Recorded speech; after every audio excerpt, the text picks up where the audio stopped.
Hello friends, welcome to day 11 of the 2024 Cork MV 20 Wine Days of February. Today we're talking and tasting Sangiovese. Now Sangiovese is a thin-skinned grape native to Italy, and it's most known as the main component of Chianti and Super Tuscan wines. Sangiovese actually adapts well to various growing conditions, but does require a long growing season in order for its sugars to fully develop and balance its high acidity. This sometimes makes it prone to rot should late season rains threaten before harvest. Now, while most closely associated with Italy, Sangiovese is cultivated worldwide. Plantings of the grape can be found in Europe, in Corsica and Romania. They can be found in Australia, in South America, in Argentina, and Chile. There are also small plantings found in Niagara-on-the-Lake and British Columbia and Canada. In the U.S., Sangiovese is planted in California, in Oregon, most notably in the Umpqua Valley, and in Washington, in Yakima and Walla Walla Valley, as well as in Virginia, all the way on the East Coast in the Monticello wine region.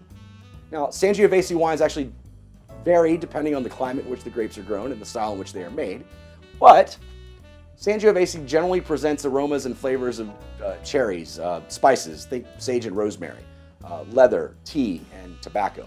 And all these notes are carried by a strong tannic structure and high acidity. So, given these tannins and acidity, Sangiovese is almost the perfect wine for food pairing.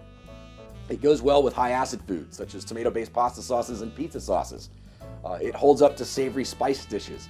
It complements beef, chicken, veal, and lamb.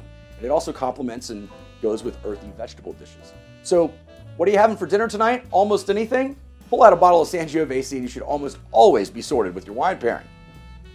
And speaking of wine, let's get to today's wine. This is the 2017 La Serena Brunello di Montalcino. Now, here's a fun fact. Sangiovese is the only allowed grape in wines labeled Brunello di Montalcino. And as such, this is indeed a 100% Sangiovese wine. Now, the color on this one, I'm going to go with a super deep garnet. The nose kind of brings notes of cherry, tea, and tobacco to me. Almost puts me in mind of like a cherry pipe tobacco, like fresh in the pouch there. Let's give it a sip.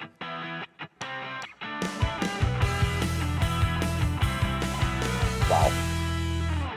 On the palate, sour cherry notes kind of give way to some spice and maybe a little cola and maybe a hint of like cocoa powder in there.